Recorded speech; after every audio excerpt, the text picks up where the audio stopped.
The International Space Station is the largest man-made structure in space. It was built in pieces and then launched into space and assembled in orbit. In this video, I want to give you a detailed look at the station. We're going to look at each module in the order that they were assembled. We'll look at the countries involved and the future plans for the station. So if you're ready, let's go build a space station. The International Space Station, or ISS, took many years to become a reality. In 1984, the United States announced a project called Space Station Freedom. Here's some drawings of what the original station might have looked like. It was never actually built in its original form. There were lots of redesigns, and its funding was almost completely cut by U.S. Congress. Then in 1993, after several other countries were brought on board, the name was officially changed to the International Space Station. 5 years later, construction begins in space. I'll show you the complete construction process, but first, let's learn a little bit more about the station. This is the ISS as it looks today. It's mainly used to conduct science experiments that can only be done in space. There's usually 6 astronauts on board the station. They generally switch out about every 6 months so that no one spends too much time in space. The station is about the size of an American football field. It's located just outside the Earth's atmosphere. This is called low Earth orbit. It's not very high up, considering that some satellites orbit way out here. The ISS only takes about 92 minutes to orbit the Earth. That's about 28,000 kilometers per hour. Over time, the ISS will slowly lose altitude. If nothing was done, the station would eventually burn up as it re-enters the Earth's atmosphere. To prevent this, the station must be periodically reboosted to stay in space. The main countries now participating are United States, Canada, Russia, Japan, and many countries from the European Space Agency. Let's get to know the main parts of the station. The integrated truss structure is kind of like the backbone of the station. It holds the solar arrays to generate electricity, radiator panels, these remove heat from the station, and other equipment and science experiments are also attached. This part down here contains the pressurized modules, which means the astronauts can live and work in here without a spacesuit. All of the Russian modules make up the Russian orbital segment. The other side is called the United States orbital segment. It's made up of modules from the United States, Europe, Japan, and Canada. The different pieces of the station, also called modules, were built in many locations around the globe. Each module was then launched into space by one of these 3 rockets: the American Space Shuttle, the Russian Proton rocket, and the Russian Soyuz rocket. Once in space, it's time to put it all together. This is definitely not your average Lego set. Once construction started, the ISS took a little over a decade before it was considered complete. Each one of these lines represents the addition of a new module to the station. Let's go ahead and start at the very beginning. The first piece of the station is a Russian module called Zarya. It provides power from the solar arrays and also propulsion when there's a need to move the station. There's 3 docking ports in front and 1 in back. These will be used to connect to the next pieces of the station. The second module is American, and it's called Unity, or Node 1. It has 6 docking ports to connect to future modules. There's a special piece here to connect between the different docking mechanisms. This is called a Pressurized Mating Adapter, or PMA for short. Unity was launched with PMA 1 and PMA 2.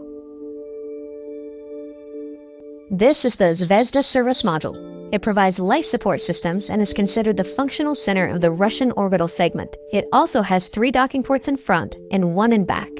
Next is the Z1 truss. This holds equipment for the station. It's not part of the main truss, but it provided a temporary mounting place, as we'll see here in a moment.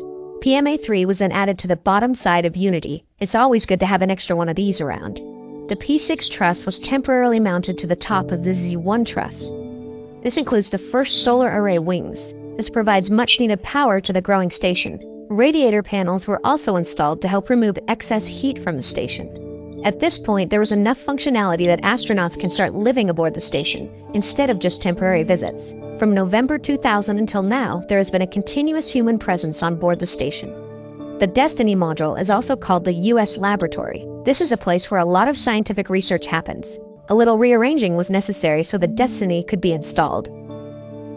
March 2001 came the addition of the External Stowage Platform 1, or ESP-1. This was a place to store spare parts for the station. Canada made a vital contribution with the Canadarm2.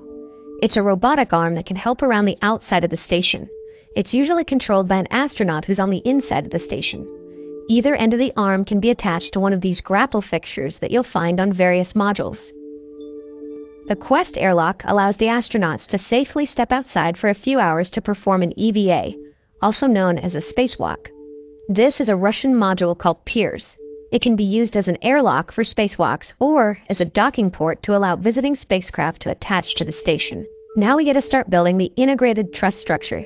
If you remember from earlier, this is kind of like the backbone of the station. Our first piece is the S0 truss, and it gets attached to the top of the Destiny module. The Mobile Remote Servicer Base System, or MBS, was added next. This platform can move along the truss. It's especially useful when the Canadarm2 is attached. Then the S1 truss was added, followed by the P1 truss. The S stands for starboard, and the P stands for port. This way you know on which side of the station it's on. Each side has room for 3 more radiator panels. For now, only the center ones will be installed.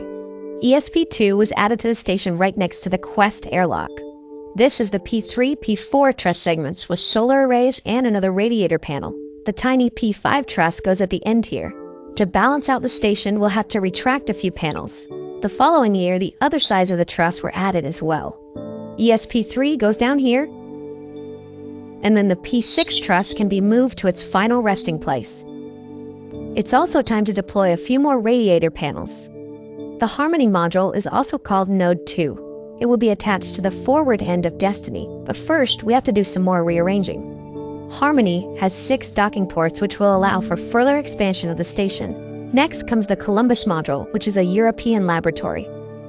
Now we get some more robotics also built by Canada. This is a space robot called Dexter. It can attach to the same grapple fixtures that are used by the Canadarm2. In fact, Dexter is most useful when it's attached to the end of the Canadarm2. The largest module is the Japanese experiment module, also known as Kibo. It came up to the station in several pieces. It even has its own robotic arm. Finally, we have the S6 truss, the last of the truss segments. Now we're starting to look a little more like the space station. These solar arrays will be rotated so that they face towards the sun. This helps the arrays generate more power for the station. The Japanese experiment module has one last addition. It's called the Japanese Exposed Facility. This allows research to be conducted in the vacuum of space. The Russian module Poisk is very similar to Pirs. It was another place for Russian spacecraft to dock. This is the first Express Logistic Carrier, or ELC-1. This is a place to store hardware to help the station work correctly. ELC-2 was installed on top of the truss here.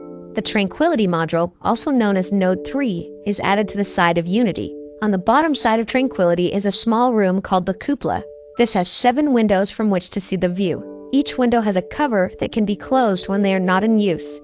Then came another Russian module called Rasvet. This was used for storage and as another docking port. The Leonardo module is used for storage of supplies and waste. The trash will build up here until it can be removed from the station. Here's ELC 3 and 4. This is a science experiment called the Alpha Magnetic Spectrometer. It's used to study rare particles such as antimatter. A more recent addition to the station is called the Bigelow Expandable Activity Module, or BEAM for short. It takes up a small amount of space during launch and then inflated once attached to the station. BEAM is an experiment to see if this kind of technology can work.